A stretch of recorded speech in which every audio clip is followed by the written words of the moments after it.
people are struggling and they don't know where to get care and they are lost. And so this is the importance of just saying, like, there are resources available, and that is what this account is dedicated to. My next mission is, like, we have to be in those conversations more and on those platforms with MDs because we are an essential part of women's healthcare.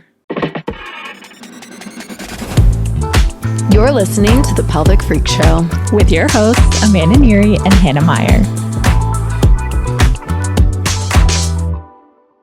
Hey, Pelvic Freaks. Welcome back to another episode of The Pelvic Freak Show. where you're freaks for us and we're freaks for your pelvis, baby. And welcome Dr. Sara Reardon to the podcast.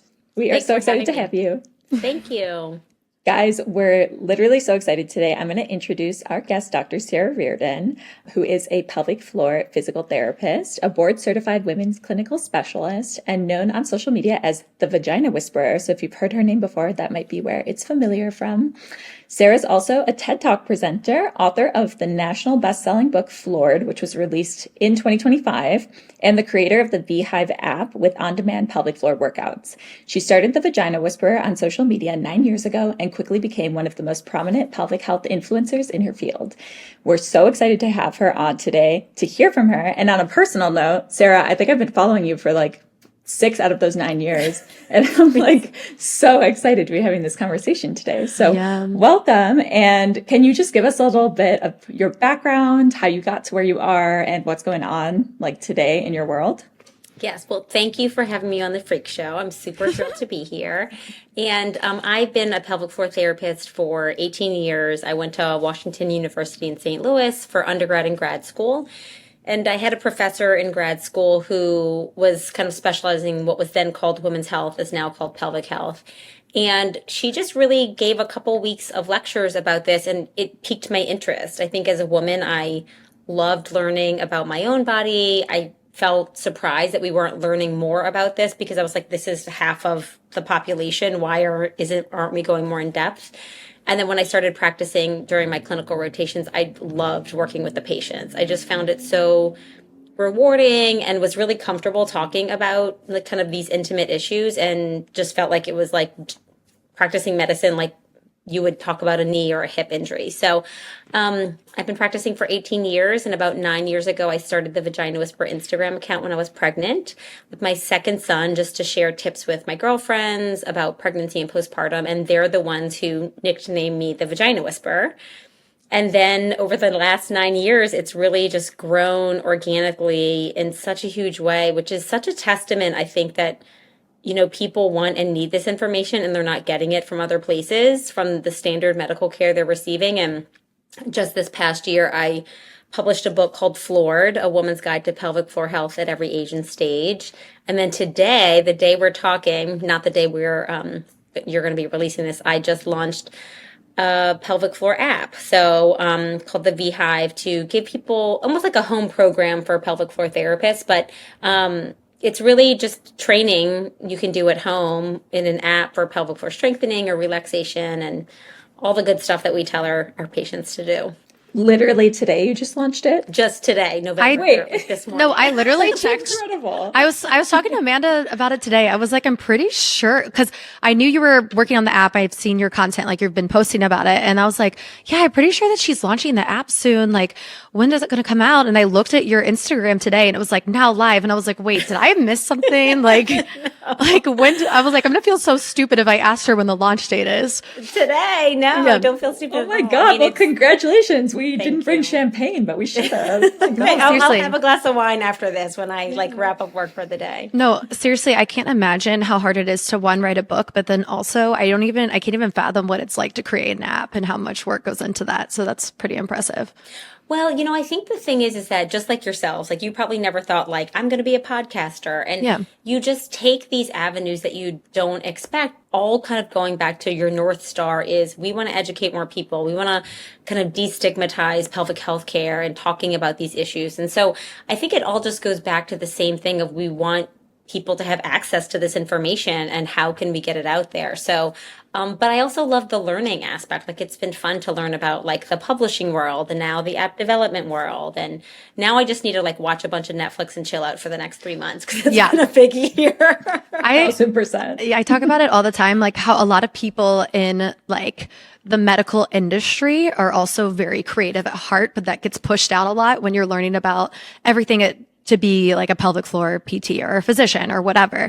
So it's kind of nice to explore these different avenues in that sense too. It kind of brings out your creative side, but doing also what you're passionate about, which is nice. Totally. Well, I also think that when I've worked in organizations where there are a lot of rules and regulations and like standardized ways of practicing and treating patients, that's where I feel like I lacked a lot of creativity or just didn't have the avenues to explore it. And so I think when you go into a private practice, such as what you've all done and what I did here in New Orleans, you're able to be more creative about how do we reach patients? How do we speak to them? How do we welcome them? How do we treat them?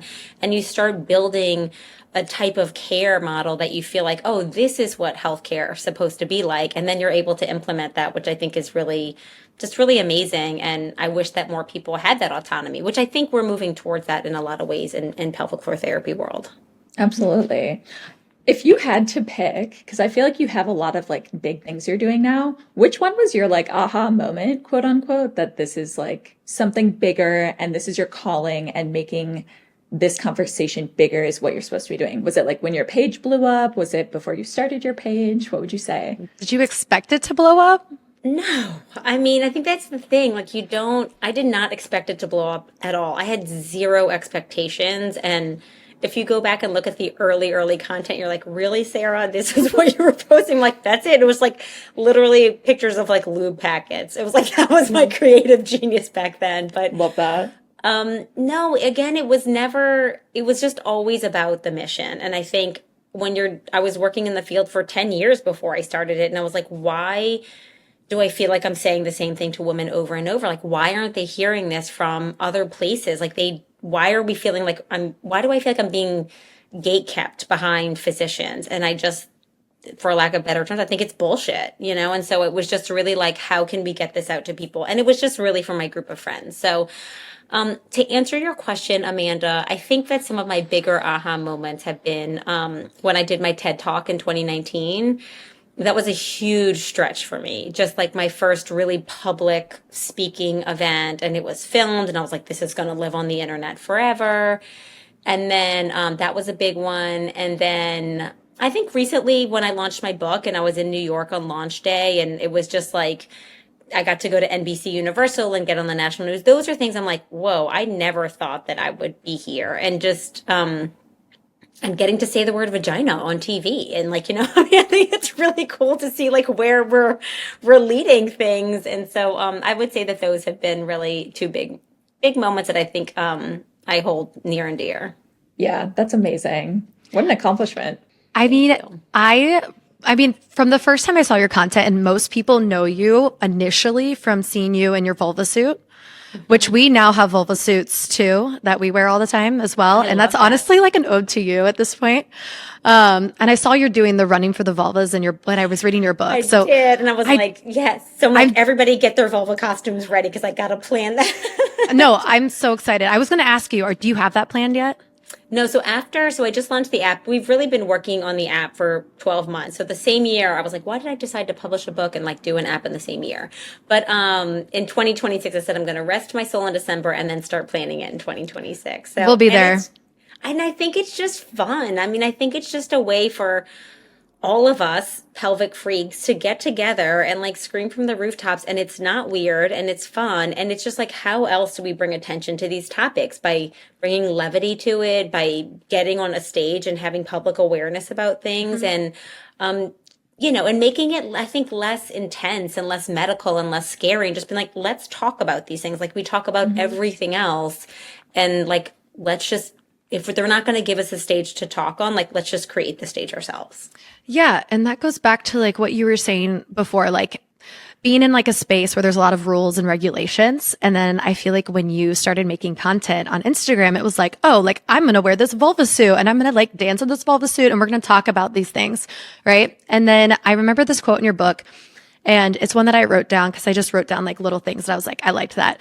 And you said, we silence and hide things associated with the pelvic floor, even from a very young age, which like you see a vulva suit online and you're like, what? Like, that's not allowed. Like, that's not professional. So, but when we saw you doing that as pelvic floor PTs, we were like, no, this is a way to advocate and to like reach the general public rather than just getting on a podcast and just like talking medical talk, right? Like one thing that we like on our podcast is like we make it more approachable. Like we talk about it in a fun way, maybe like not the most professional way. We kind of like joke about things a lot, but like that's how people are really going to listen. So that's also like an ode to you. So we love that you did that as well. Oh, thank you. And yeah, get the suits ready. We've all got to get together and Heck yeah. Oh, they're ready. They're always ready. What are you thinking? Like 5K, 10K? Like, what are you thinking? I think like a walk with like pushing grocery carts with a keg of beer. Oh my God, I love that. It's like, if you know New Orleans, I mean, it could be a 5K, but I think it's just going to be a more chill, like fun. Like a beer run. I love that. Yeah, like something really fun and celebratory. That's going to pop off. I love that. Yeah, if you ever need a Chicago branch, we can ambassador it over here for you. Well, okay, speaking of, like, you do come to Chicago a lot. Like, I've seen. I come to Chicago a lot. It's so crazy. No, my twin sister lives there. So, and she actually is such a gem of a human and helps me in so many ways. I mean, she's in branding and marketing and she's went to business school. And so when I have ideas, I'll kind of bounce them off of her. And I mean, everything from like my branding colors to the logo of the Vagina Whisperer, she's been helping me from the very beginning. And the vulva suit was like really her brainchild. Like, you've got to do something big when you hit 10,000. Oh my God, I love that. So, but I come up there to see her. And then I also film all of my app content there. Again, just a connection through her. I have my videographer, I have an instructor, I have a yoga studio. So I come up there and it's kind of like, oh, I'm working, but I also get to hang out with my twin sister and her kids for a week. So it's really so fun. Nice. Well, that's awesome. The way that I like thought to reach out to you was so weird. I believe in like the universe brings me to things. Okay.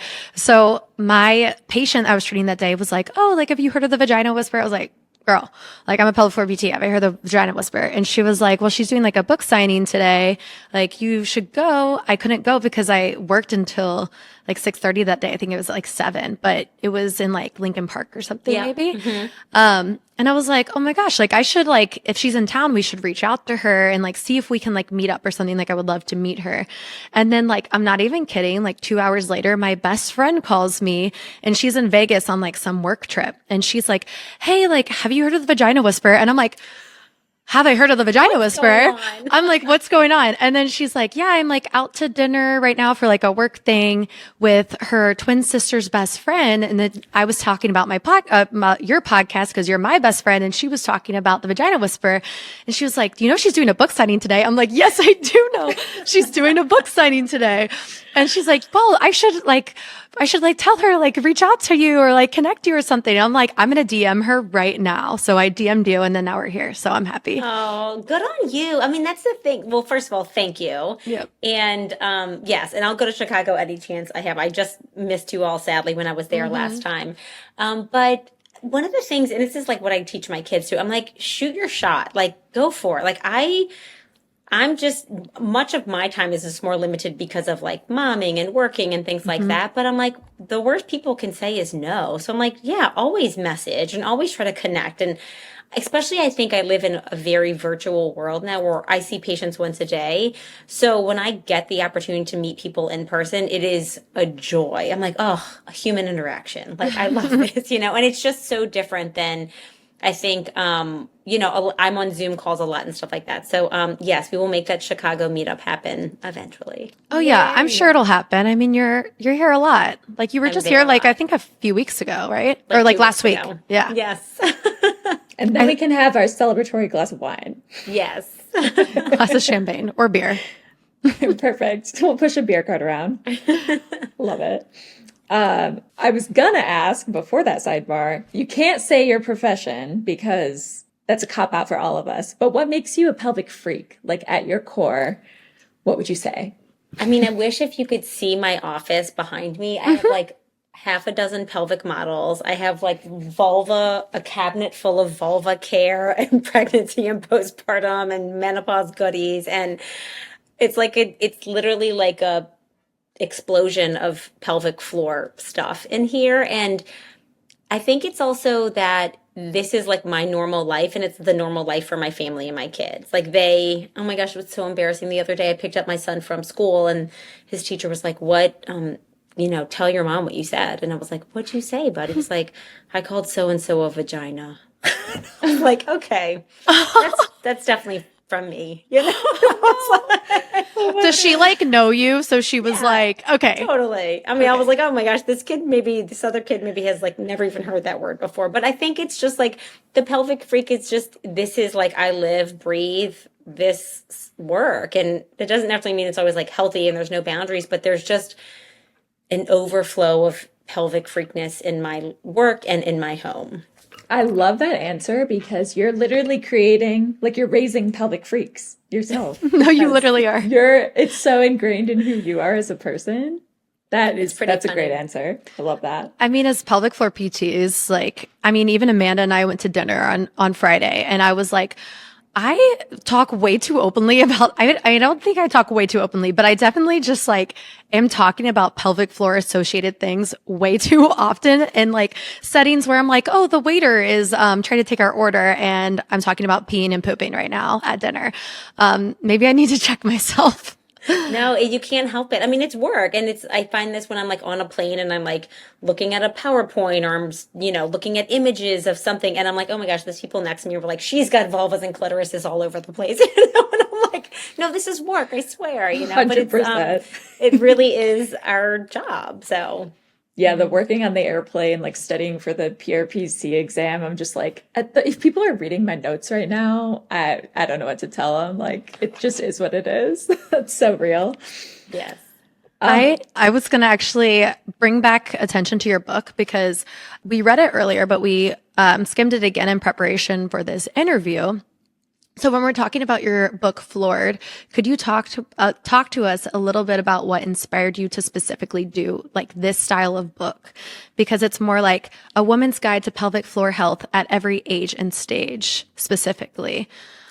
Yeah, it's interesting the way that book came about. Again, this is nothing. I was never I want to be an author and write a book. I really have just been so fortunate to be presented with incredible opportunities. And a publisher from HarperCollins or an editor from HarperCollins reached out to me and she said, I follow you on social media. Have you ever considered writing a book about this? And I was like, no, and I'm really busy right now. So, and then she and I met a couple times and we talked about it. And then I started kind of taking it more seriously and made some space in my professional life. And, I think one of the things is when I went to a bookstore, it's like you're doing your research. And I was like, what is out here on this? And there's nothing. I mean, now Alicia and I both have books, which is amazing. This is a start. There eventually will be a pelvic care book, a section in a bookstore, but there was nothing. And I was like, okay, I love pregnancy and postpartum. I can write a book about that. I'm in perimenopause and menopause is really hot right now. I can write a book about that. But I was like, we don't even have a baseline of how do we understand our bodies? How do our bodies change at every stage of life of being a woman? And I thought about bringing male in there. I thought about bringing transgender, but I said, I really want to focus on what I know best, which is where I have the most clinical experience, which is treating female bodies. And so I kind of narrowed it down to that. And then it really evolved and, you kind of toss around a bunch of ideas but it really was okay, if I think of when you quote unquote, become a young woman, it's when you start menstruating and then, you hit menopause and then that could be another 40 years after that. So I really wanted to be tackling or kind of pointing out these different stages of life that we go through where I think we need to start having bigger conversations about pelvic health care. At 40, you get your mammogram. At 50, you get your colonoscopy. Why aren't we at 10, you get your period. Why aren't we taking those milestones and making them opportunities for education and understanding of our bodies and our pelvic floor health? I'm so happy that you did it because it really is a baseline. If we're thinking about Alicia's book too, it was kind of similar. I told Alicia this when we talked to her about her book. I was like, this is nice too, not only for the public to know more about their pelvic floor, but other practicing pelvic floor PTs. So we're all like, oh, we are doing the same thing. We're teaching the same thing because, becoming a pelvic floor PT, you can go Herman and Wallace, you can go APTA, and it's a lot on the mentorship. So I think, yes, for the general public, but also the field as a whole, to have these books is so important and really does like set the tone for more to come. So very cool. Thank you. And now I think that, it's an affordable entry point for this type of care. I think not everyone is comfortable yet going into these types of, therapy sessions. It's still a little bit mystical or about what we do. And so I think it's a really nice entry point. I think it also gives people a language to talk about their bodies with other medical providers or even like to their partners or to understand their bodies themselves. And so I think that, and then if they do go into therapy, it's like, oh, wait, this does sound right, or this is right, and so it's like, oh, they might be expecting pelvic floor strengthening and they're like, no, you've got, dyspareunia or painful sex, like this is the route to take. So I think it just kind of helps, again, set that baseline, like a common language that we just never had. And then we can all start communicating better about this type of care. Mm-hmm. Absolutely. And I love, love, love as a patient resource that you put the toolkit in there, which I just like. I love a little cheat sheet. I love a link to something, like tell me what websites to go to. I just found that so useful, and it's something so tangible that I can be like to any patient, like this book is a great resource for you. And then there's these links in the back, and they're the same links that I recommend to people. Awesome. So I love that you included that. If you had to pick your like top 3 products from that toolkit, what would they be if you can pick? I mean, number one's obviously a squatty potty. Yes. I mean, like every bathroom in my home, at our office, like you need to have a squatty potty for pooping, obviously.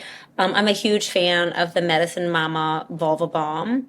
I actually was introduced to that by a patient who had vulvodynia. And then I was postpartum, so I started using it postpartum when I had vulvar dryness from breastfeeding and pumping. And then now I'm in perimenopause and needed, so it's gone to show me kind of how just useful this product is. And I think a lot of folks still aren't comfortable with using topical hormones. So this feels like a very safe, approachable option for them. And then I have to say, I mean, I have so many people get the therapy wand, the internal trigger point wand. Like the dilators and wands, I feel like so many people, I recommend them. I like for folks to have a toolkit at home. And I think it's, they make them in a way that feels a little more approachable as well and less medical looking. And so I feel like those are always kind of like, I have one of those therapy wands that just lives in my nightstand. And if I have some overactivity, I'm like, just pop that thing in, release my obturator, and then I'm good to go. So, yes. That's versatile. That's so true. Mm-hmm. I tell that to patients all the time. I'm like, the pelvic one is best for long-term management too. Like, your symptoms might not completely go away, but like maybe they'll come back, and then you have this pelvic wand handy to like zap it out. Yeah, totally. I wanted to go back to another quote. So I'm a big quote girl. The specific quote in your book, we as women are literally penalized, taxed, and often dismissed for having vaginas, which led us to a question we wanted to ask you, which was, what have your biggest barriers been to increasing advocacy for pelvic health in public spaces and specifically on social media? I think that one of the bigger challenges is that so many places, so many hospital systems, so many insurance companies still require a physician referral for people to access pelvic floor care. And I've had many, many, many people DM me or email me, and they're like, I asked my doctor for this and they wouldn't refer me because they feel like I don't need it. So I feel like alliances between physicians and pelvic health therapists it's so much better than it used to be, but it still needs to get better. I think the cost of private pay care for pelvic floor therapy is a huge barrier to access. I mean, our clinic in New Orleans is cash pay as well, but I mean, that's what we have to do to be able to treat patients the way that we feel like is appropriate and successful and not burn out as clinicians and offer like top quality care. And so I stand by it. It's just unfortunate that we don't get reimbursed better by insurance companies. So it's an insurance company problem, not kind of we're doing the best we can. And then I think the bigger thing, which is actually a little bit what I'm coming towards is that we're not MDs. I think that when I think about bigger brands or organizations or, you know, other kind of big names in media, they're all doctors. And I think that being pelvic health therapists, even PTs were a little bit still of like the stepchild of medicine, which we're not. But I think that we're not viewed as like as skilled or informed or, you know, credentialed as medical doctors. When, you know, working in this field, we know our craft and these diagnoses so incredibly well that I think that my next mission is like we have to be in those conversations more and on those platforms with MDs because we are an essential part of women's healthcare. That's such a good point. I mean, there's even the ongoing discussion of like, oh, should we call ourselves doctors? Like, should I refer to myself as doctor when I'm talking to a patient? Like, that's the ongoing thing with PTs as a field, right?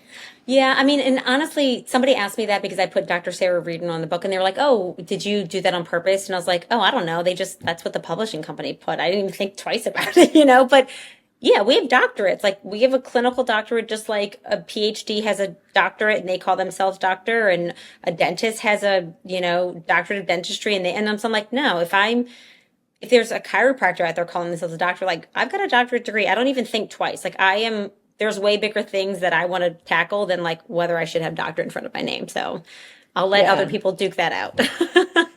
And I do have to hand it to chiropractors for taking the brunt of the like not a real doctor jokes on social media for us.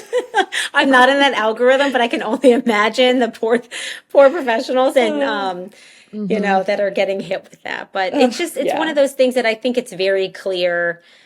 If you say like I'm a pelvic health therapist or physical, I feel very comfortable with my credentials and I'm not trying to dupe anybody about that.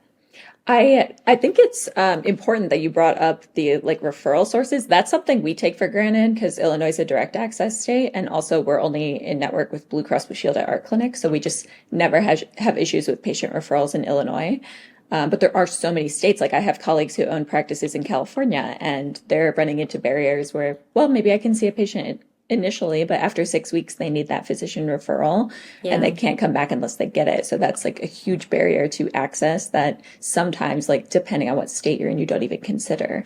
Yeah. Like in Texas, you can only see them for the initial assessment, and then you have to have a physician's prescription for follow-up care. And so it's just more hurdles and hoops, I think, for us to jump through, which is really unfortunate. And I know that we do it. It's just, I think that there's definite barriers where we just have to kind of keep lobbying to improve the access. Mm-hmm. Yeah. I mean, something that we deal with a lot. I was actually having this conversation today, but for us, like which is something I love about Amanda and how she runs her business, but her biggest thing is like, I don't want people to have to wait to get an evaluation with us. Like, she's always like on the move to hire another clinician if our wait list is getting full, or like right now, Amanda's trying to hire or to open a new location, right?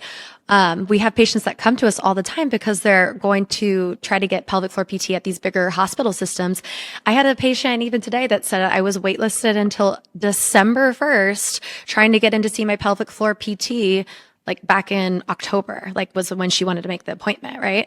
So yeah, I mean, we have the ability as, I think, clinic owners to make those decisions, right? To put in structures and policies and support to help patients access the care quicker. And it's everything from like online booking and scheduling to credit card checkouts to, you know, getting in within a week or 2 weeks. I think it takes so much courage for someone to make the appointment that if they have to wait 6 weeks, I mean, they could be moved on to something else or get discouraged or something happens. And it's, you know, when you finally get to the point where like, okay, I'm going to do this, like we want to help them as quickly as possible. So I love that. Oh my God. This makes me think of one time I tried to go to a workout class of a specific studio that involved running, which I don't like to run typically. I complain about it a lot. And it took me forever to get to this specific studio. And I was supposed to show up 15 minutes early to get like my heart rate monitor set up or something. Okay. I show up like 5 minutes early. I'm never like the most timely person. And they were like, sorry, like you're going to have to come back. Like we don't have time to set up your monitor, blah, blah, blah. I was like, bro, do you know how much effort it took me to come to the gym today? Like, I still have not gone back. Exactly. I Because literally still, it burns you so hard. I think it's like, if we know what it's like to be on that side of the barriers to access in that way, it's like, why wouldn't we make it easier for people? So and I think so many of us do that because we've seen the barriers. And that's one of the reasons I think we go into private practice too, is to make it a better patient experience. yeah, Absolutely. it's not just like the accessibility, but like also the patient experience. 100%. Yeah. Barriers to care. Our favorite, one of our favorite conversations, honestly. Do you find censorship issues with your online advocacy? Like, is Instagram ever blocking you for some of the content you share and things like that? Surprisingly, knock on wood, no. I have Nice. not had those challenges. I feel like I'm grandmothered into like whatever, hey, you've been around for a long time, like your content is legitimate and not explicit. But I have not had that happen. I have had it happen more on TikTok. Like even my name, I couldn't get the handle, the Vagina Whisperer. I had to be the Vag Whisperer because TikTok doesn't like the word vagina. Oh, interesting. Yes. So I have more challenges there than I do on Instagram, but I've been really lucky. But I know that a lot of creators who are starting pelvic health accounts in the past like 3 to 5 years, like they've had more challenges. So I think newer accounts might be more censored than mine. Yeah, maybe, like you said, you have the staying power of having been around for so long. It's like Maybe maybe I'm just flying under the radar and I'm really lucky. well, knock on wood, we didn't jinx that. We're not going to jinx that one. I actually had a follow-up question to kind of like follow off of social media. Cause I'm wondering this more personally, being one of the biggest kind of like people in the game when it comes to pelvic floor and social media online. Do you ever get like backlash from like the medical community and like the way that you present things where people are like, I would have done that differently? Is that something that you see happen a lot, or like, how do you handle that? I wouldn't say a ton, but it actually happened recently with Floored. So I published Floored in June, and then in August, it was like such a crappy week too, because I was playing mom softball and I got like hit in the face with a softball and was laid up for a week. I know, it's terrible. I was like, okay, I'm retiring from mom softball. Oh no. But the week that happened, another physical therapist put out a really negative review of Floored, and she put it out really publicly on her account. And she has maybe like 30,000 followers or something. And it was like, hey, these are good things, but like this is all the stuff I don't agree with, and there's no research for this, and this is not accurate, and we need to change this. And everybody kind of dogpiled on it and was like, yeah, that's what I was thinking too. And I was like, oh my God, like this is terrible. I was so heartbroken. I think because it's hard to not take those things personally, like you pour so much of yourself into something and it is really vulnerable. Like when I put this as, I'm like, oh my gosh, it's not just for lay people, like other therapists are going to be reading this. And like, what if they don't like it? And what if they say it's bullshit? Or like, you're in a vulnerable position, but that's what happens when you have a platform or an audience of a certain size. But when she did that, I mean, I spiraled and I was like, started second guessing myself. And then I got really upset that it wasn't like handled in a more like backstage kind of situation. And I didn't even know the person. They didn't tag me. So I saw it like later. And it was just kind of this weird situation that I was like, this is why social media is really bad sometimes, because it's not real conversations. It's like people talking at each other. You just like throw a bunch of stuff out there and you're like, this is what I think. And then when everybody piles on, you get like, you can puff your chest out a little bit because you feel like, yeah, people agree with me too, you know? And so, that was really hard. I think that was probably one of the only other medical professionals who's really like, you know, said something so kind of publicly negative. And, you know, I think it happens a lot. Like I see this, they have this menopause wars thing now where a lot of MDs who are in the menopause space are kind of like targeting one another. I think two things about this is that one, I will never, I did this in the very beginning, and this is why I have learned from it, but I said something negative about another person who did like a panty liner ad one time, and I was called out for it. And I was like, that is so shitty, Sarah. Like, why did you do that? I did it to elevate myself, to get more followers, to like, I stepped on somebody else to put myself higher. And I was like, I will never do that again. Like, it just felt so bad. And I was like, I should just never do that. And so I I will never be negative about anyone else in the public sphere, even if I don't agree with them. I'm like, well, I'll just give my own opinion, but I don't have to like say it that it came from them, you know? Yeah. But I think that that's one thing I will never do, which is why I was really shocked about it. And I also think that when you focus on putting somebody else down, it takes away from your own work and mission. Mm-hmm. And that's just not where I want to spend my time and energy. Yeah, then your energy is negative. Yeah, and it was so negative, and I was like, gosh, why can't I get this out of my head, you know? And because it hurts, but I also was like, it takes you away from the real work. And I think that the lessons are like, this is why I don't get sucked into these like situations I try to do it as infrequently as possible. Yeah. Well, I'm sorry that happened. That sounds awful. I mean, fine. There's something happen. Like the parasocial world is so interesting because on social media, people are already looking for the negative thing to say to anyone's video because they don't have to say it to their face. Like I think I saw a celebrity post like, if you wouldn't say it to my face, don't say it on my video comments, because it does just give you this like power, quote unquote, that you wouldn't have in person or you wouldn't use in person. But then on top of that, I think writing a book and receiving criticism on that is like the worst possible version of that, because people who rate books are specifically looking for like reasons to dock them from 5 stars. And they're like, if they're critiquing a book, it's like, it makes it so much worse because it's like, okay, you go write the book then. Like, I'd love to see you do it. Right. And I think that that's one of the things was, you know, you get 95% of great feedback of like, this helped me understand my body. I feel like less of an alien in my body. I brought this book to my doctor and said, I think I know what's going on. Like, it has given people so many tools and so much feeling so empowered to take care of this part of their body. And then you get like 1 or 2 negatives and you're like crushed, you know? So it's like, it's really the energy that I think we just tend to give the negative stuff. But I think the ultimate goal is like, to help people. Am I going to make mistakes? 100%, like everybody is, you know? And so I think it's just kind of part of the learning experience. But I mean, the parasocial interactions on social media are so weird. And when people are like, what are you going to do like later in your career? I was like, I don't know. Like, am I still going to be dancing in this vulva suit in 10 years? You know, like I have no idea where life is going to take me. So we'll wait and see. Yeah, I mean, that does show your growth, and that's awesome. And it's awesome to hear that from you as like kind of like newbies in the pelvic floor social media field, right? Like we can definitely learn from your experiences as well.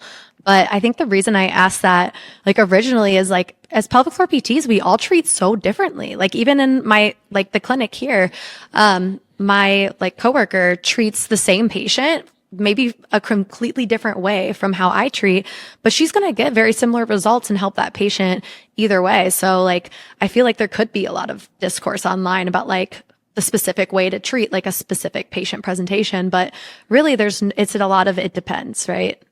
It's so much, it depends. And like, we're supposed to have different styles. We're supposed to, I mean, medicine is practice. It's like we don't need another 50 Sarahs out there, you know, or Hannahs or Amandas. Like everybody's supposed to put their own style and spin and background and personal experiences into these care sessions. And so I think that that's normal. And I think it's good actually. And sometimes I don't have all the answers. And many times, and I say like, oh, if I can't help you, like we need to find somebody who can, because I'm not going to be the best therapist for everybody.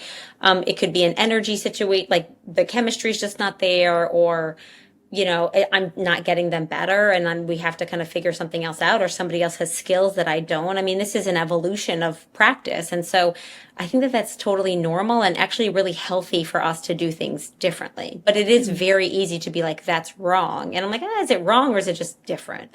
Yeah. And it's similar to like what we said about your book too. Like your kind of idea for this book is like a baseline of pelvic floor knowledge. Like you're out there putting the information out there and it kind of feeds everyone else to kind of like grow their own flowers, their own little social media bubbles, right?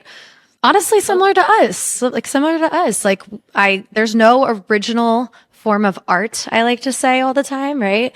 Like we've definitely like looked at your page and like you've inspired us. Like I'm sure you've inspired so many others. So It's pretty cool. Well, and I look at other people's pages and I'm like, that's where I get ideas, and then we put our own spin on it. So that's normal. That's totally normal and great. And, and I was at my son's soccer game yesterday, and one of the grandmothers of one of the kids was like, there's people out there copying you. I was like, great. That's like more people, the better. That means people, like, I don't need to be the only one saying this, like, that's awesome. Then people everywhere are hearing about this. It's not just from me. Like, there doesn't need to be one person talking about this. The more, the better. And I think that that's important, and this is kind of how I feel too. It's like, we're all here to elevate one another, and just because what is the shared mission? It's like, I always bring it back to that. It's like to improve the care of people and their pelvic floors. Mm-hmm. Yeah, there can only be growth and like a positive benefit from having more discourse about it. So as long as it's not coming from that self-limiting place of like, oh, they said this and I don't do that, so that means that's wrong. Right. That can open the door to like a beautiful conversation about care and what we could be doing differently or what we could be doing in addition to. Because also, I think a lot of people forget, like, pelvic health is one of the newer specialties of physical therapy in the sense that like it was deprioritized for so long. So I did some of my clinical training in the UK 7 years ago. And there it was a little bit more advanced at the time, but when I came back to the US, they were like playing catch up to what we were doing in the UK at the time. And I'm like, what is going on here? So it's so new, and we might all have different takes on it for that reason too. Totally. And under-researched. Mm-hmm. Yep. Well, we talk about that all the time. Oy. We can only go up from here, folks. That's what I like to say. Okay, so aside from hearing from other providers, practitioners, what are some of like the out-of-pocket DMs you get just from anyone online? Like, is there anything notable, something recurring that you're just like, what the actual heck is going on here?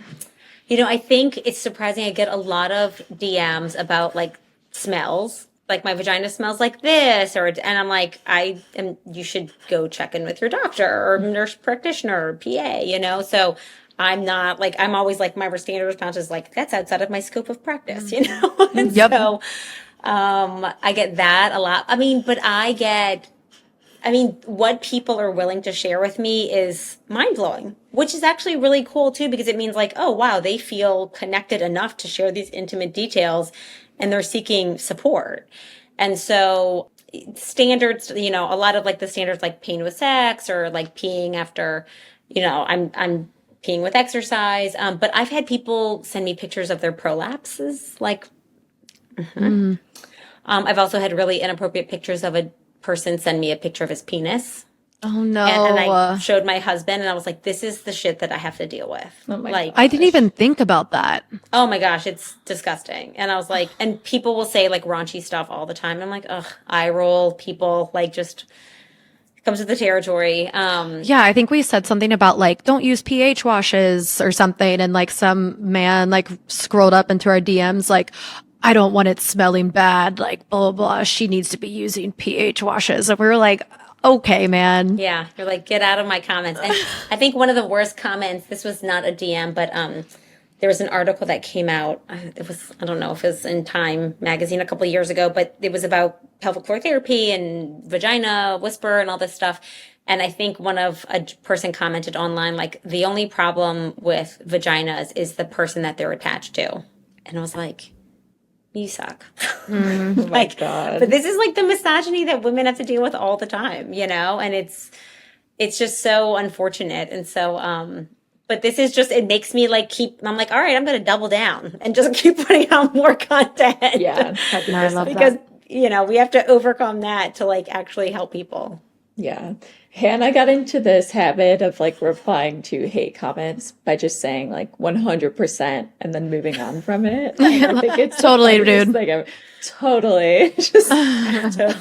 Thanks for your feedback. Oh my God. So funny. Yeah. There's only so much you can do. The DM photos is not, I wasn't envisioning that, but that makes perfect sense that people would feel like they could do that too. Yeah.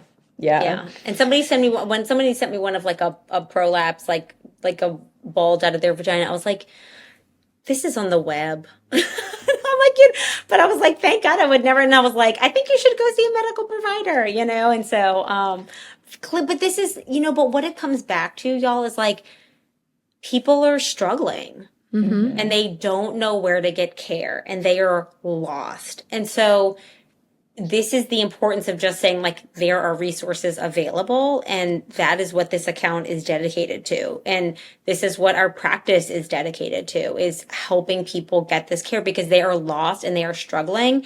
And it's distressing when you've got something like this going on and you like, I don't know what to do. I don't know who to go to for help. And it just impacts your quality of life. So I'm really grateful in this way that like people are comfortable asking questions, because I think then we can help guide them and put them in the right direction.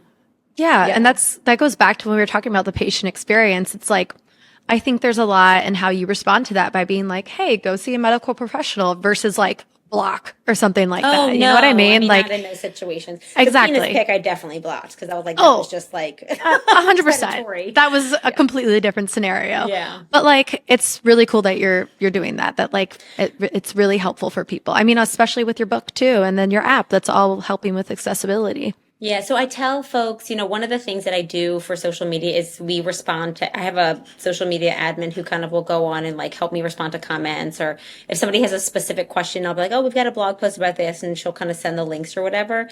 But we respond to every DM and comment as much as we can. So I think if you're a pelvic health therapist and want to do that, like, I think of it as like the experience of the customer or the patient or the client. Like, it's communicating. It's like when somebody walks into your office, do you just like stare down? Do you look up and be like, oh, hey, good to see you, And so if they ask you a question, do you just not respond? So I think it's like we have to kind of social media is a marketing tool as well. But I think we have to really think about it that way, that these are humans on the other side, and like, how can we engage with them in a way that is meaningful and respectful?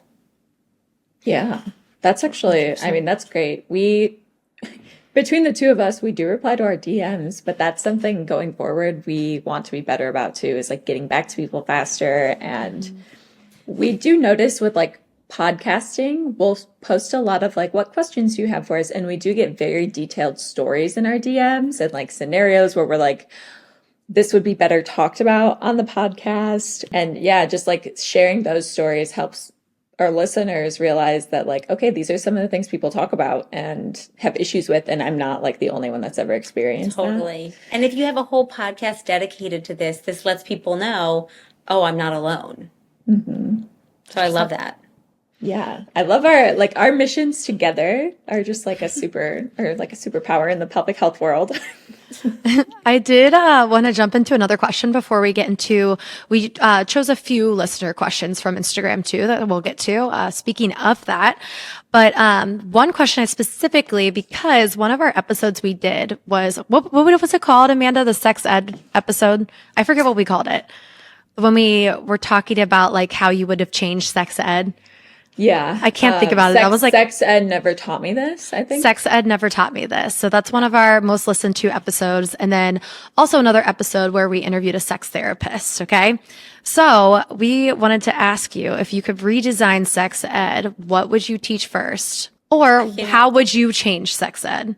It's so interesting because I'm raising a middle schooler and he is going to be getting this now. And I'm thinking like, one, I don't even know what he's getting.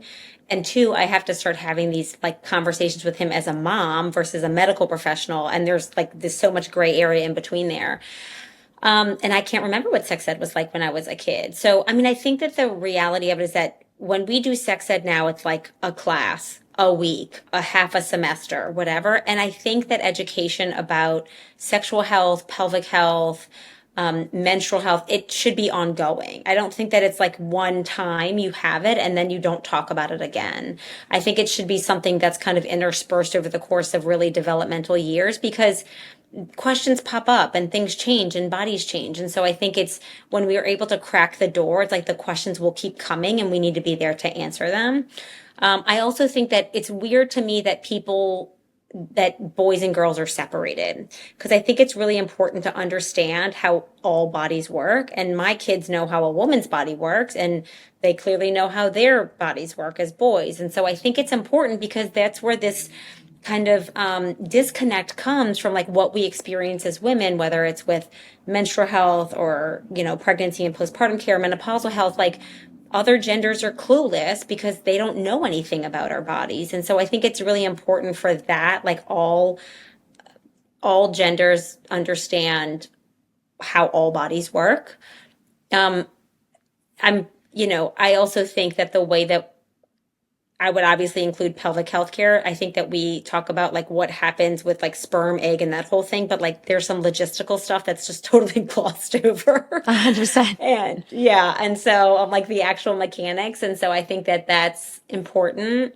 And then, I'm progressive in the sense that like I think that birth control options need to be talked about openly. Like the no birth control is not that, I don't know if that's talked about, but I think that that's really important to talk about as well. And so I think that sexuality changes and it's fluid, and at every stage of life it could be different. And I just think that my biggest thought is that it shouldn't just be like a semester of it. It should really be something that is interspersed in different ways at different times and in different classes, whether it's literature or science or health or biology or anatomy or PE. It's like these things it needs to be part of, I think, education in general.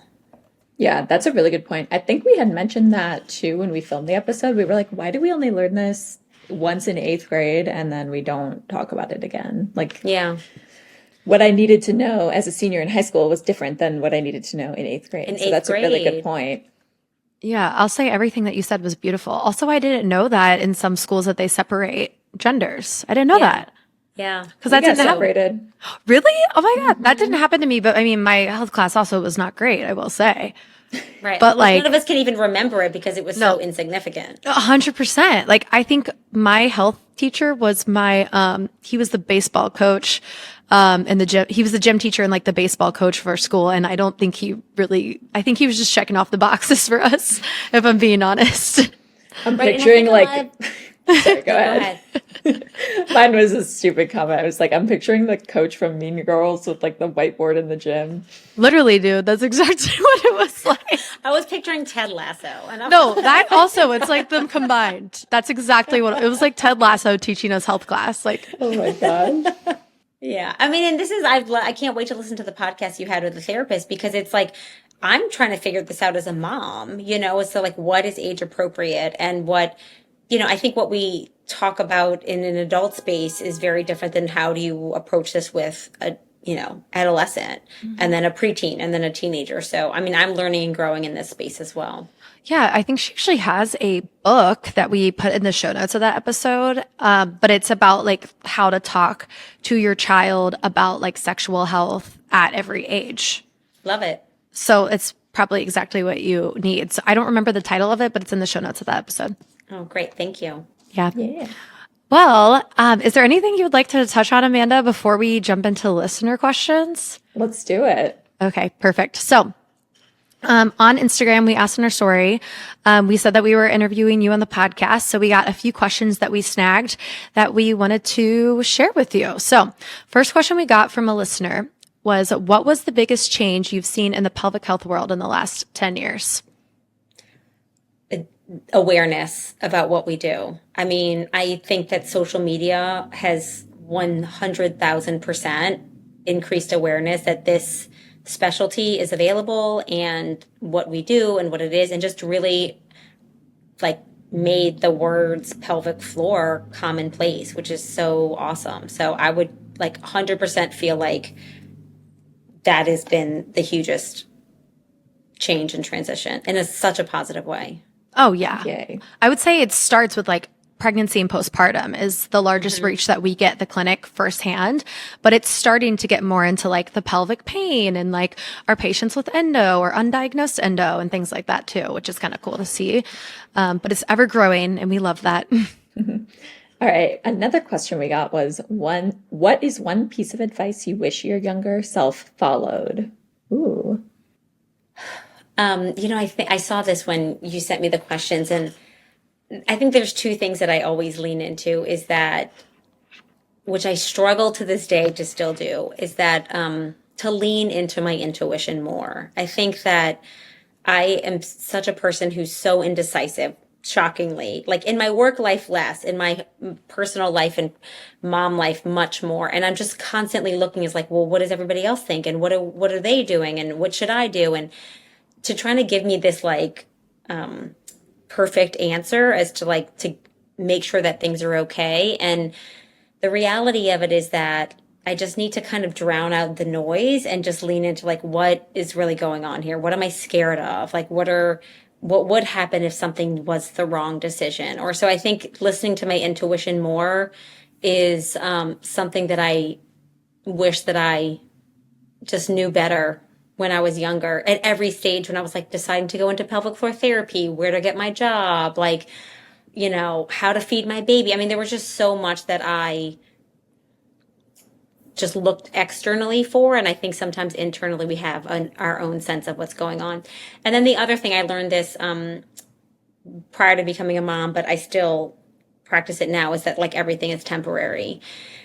Whether it's really positive, like a great book tour, or whether it's like really negative, like somebody like bashing you on social media, it's like there are these highs and these lows. But I think like when it feels really difficult to go through something, or really joyful, like knowing that there's just an ebb and flow and that things will pass. And so it's just, I really try to keep that in mind, because I also think of social media in that way. Like this kind of goes back to, I keep a little bit of detachment to it. Like it's been amazing for my career, but I'm like, at the end of the day, like what if Instagram shuts down? Like what if social media goes away? Like I need to still be able to work, to have good relationships, to have good friendships, to have interpersonal skills, to have clinical skills. Like I still, there's a sense of like, I can't have everything be parasocial, you know, because that could be temporary. And then still like having something to lean into as a person and professional is really important to me outside of just the Vagina Whisperer account. That's great advice, especially with now social media and the parasocial world being like ingrained from such an early age. Because like I didn't have Instagram until college, I think, but if I was like a teenager today, that would be a huge part of my life already. So that's a really good piece of advice too. Yeah. Sorry, Hannah, I cut you off. No, you're good. I loved hearing you talk about that, because I feel like that question alone made you reflect a lot. So it was cool hearing you share that. And I feel like all of those things I'm definitely going to apply to my own life too. I mean, Yeah, I mean, I'm like a dinosaur in this field now. So I'm like, take these pearls of wisdom. No, literally. Fly. Well, and the intuition piece is so applicable to every patient we see too. Like the amount of endo patients that had this intuition that they had something wrong, and then had physicians tell them that nothing was wrong for so many years. Yes. You know, it's something it's a recurring theme for pelvic floor patients. So that's an interesting piece as well. Yeah, I mean, I think it for pregnancy and postpartum too. Like sometimes we're nudged along into a certain path during pregnancy or childbirth, and in our hearts we feel like this doesn't feel right, but then we also feel like, well, what are my other options? You know, and I think ultimately we just want people to, sometimes our voices get crowded with all the other kind of flood of information that comes in, which is good information, but sometimes it's just, there is an intuition there that I think is nice to tap into. Totally. All right, a third question. It's a doozy, so we narrowed it down because it was general pelvic health birthing tips, which we know it could be its own episode. It was literally like pelvic health birthing tips ? I was like, that's going to be another episode. Like, where do we want to start? So Hannah wrote, there's so many. What would be your top pick if you had to pick one? Like going to be a controversial one. Ooh, I'm excited. Let's hear it. Less is more, I think, when it comes to birth. Ooh. I think that we are in a place that is where birth is very medicalized, which is needed. But I have found and maybe it's just the way that I see the world, or the personal experiences I've had with birth, but I just feel like our tendency in the world today is to try to make birth go down a certain path at a certain time in a certain way. And yes, there are absolute risks with those things, without some of those interventions. But I think that in my heart of hearts, I feel like less is more when it comes to birth, whether it be interventions, inductions, things like that. And I you know, actually there's love research to that. say that this could be this way, and this, but in my heart of hearts, that's what I feel. I specifically was thinking about inductions when you said that, because I read that in your book and I learned so much actually, and I've been using it when speaking to patients too. Yeah, and it's like it's tricky because I want to support. I always say, like, I have patients who come in and they're going to have a C-section and they're like, "Do I need this?" I'm like, 100%. The research is also very clear that people who feel more educated about what's going to happen, what could happen, and then empowered to make choices are going to feel like they had a better birth experience, regardless of whether they had a C-section or a vaginal birth or, you know, an episiotomy or they feel like they had less trauma. And so that's important to me for be like, okay, my goal here is to educate and empower them, not to be like, this is the way that you should give birth. And so I always kind of lean into that. But I think that, if people ask me, man, I'll be like, I think you should get a doula because the research supports this. And I think that, you know, just if you're going to do this, like you should be asking for these things. And so, you know, it does a little bit feel like David versus Goliath when I'm up against like a big institutionalized method of birthing, but it's kind of, you know, I'll support anybody in whatever way they want, but I do feel like less is more. When I was reading your book and you were like, yeah, I was pregnant and I talked to a physician and they said, you know, I just think doulas just get in the way. And you were like, I just politely stood up and just never returned. I was like, Yeah, I did. I did because that was when I really leaned into my intuition in that way. I was like, this isn't gonna work for me. Like I need the energy to be right in the room. And like I also gave birth and we didn't tell anybody I even went into labor. I was like, I don't want to be answering text messages. I don't want my husband to be calling parents. Like I don't want anybody to be there. Like I knew myself and I was like, I'm gonna have anxiety because I'm a people pleaser and I know I need to just be in my own head for this. And so it was another kind of sense when my patients are like, well, I don't really want to tell my parents. I'm like, then don't. Create the experience that you feel like is going to give you the better experience for you versus for everybody else. I mean, I don't know what else to say, but I'm like, I didn't call them till after. no, that's so true. Fine. They still love me and my kids. So I feel like we as women want to please everyone like all the time. So that's probably like some of the best advice that people could take from this episode. Yeah, I'm really glad we asked that actually, because I love that answer. I really do. Well, Sara, it's been amazing speaking to you. Before we close out the episode, we always do a here's the thing section. So it's pretty much like your hot take from the episode. It doesn't have to actually be from the episode. It could be your hot take on pelvic health in general. Mine's going to be from the episode. It's actually going to be what I led with one of your first quotes. My first here's the thing from the episode is, here's the thing. We silence and hide things associated with the pelvic floor, even from a young age. And that's seriously part of the problem. Amanda, what's yours? Love it. All right. Here's the thing. Even though it's fun, and I would probably still do it, we shouldn't have to dance around in vulva suits to get attention drawn to pelvic health. we're going to be like, not just dancing, we're going to be walking the streets of New Orleans. Obsessed. I can't wait. I would say, here's the thing. We've come a really long way in our field, spreading awareness about pelvic floor health, but we also still have a really long way to go. 100%. Yes. We love that. So good. It was glorious speaking with you tonight. Glorious. And I'm really excited and hopeful that we'll speak to you again. For real. Thank you for having me. I'm super honored to be a guest. And this was a joy. And I'm happy to be here and chat with all the pelvic freaks and be on the Freak Show. I love it. Sara, where can our listeners find you if they don't know you already? So I am on Instagram as the Vagina Whisperer and on TikTok as the Vag Whisperer. And my website is thevagwhisperer.com, where I have like tons of blog posts that are, it's everything that people like go to the internet for and that they don't want to ask people in person. It's like my most popular blog posts are like, what's causing fecal staining in my underwear? Or is it normal to pee during sex? Or the best lubes? And so like, is my vagina tight or loose if I'm queefing? And I'm like, oh my God, these questions are amazing. So I literally just write blog posts about questions that people ask me. So that's thevaginawhisperer.com or thevagwhisperer.com, same place. And then you'll find all about my app on there as well. Beautiful. Amazing. To wrap up the episode, we usually say bye, pelvic freaks, and we would like to offer you the honors today if you would like to lead the send-off. Such a great conversation. Bye, pelvic freaks. Bye, pelvic freaks.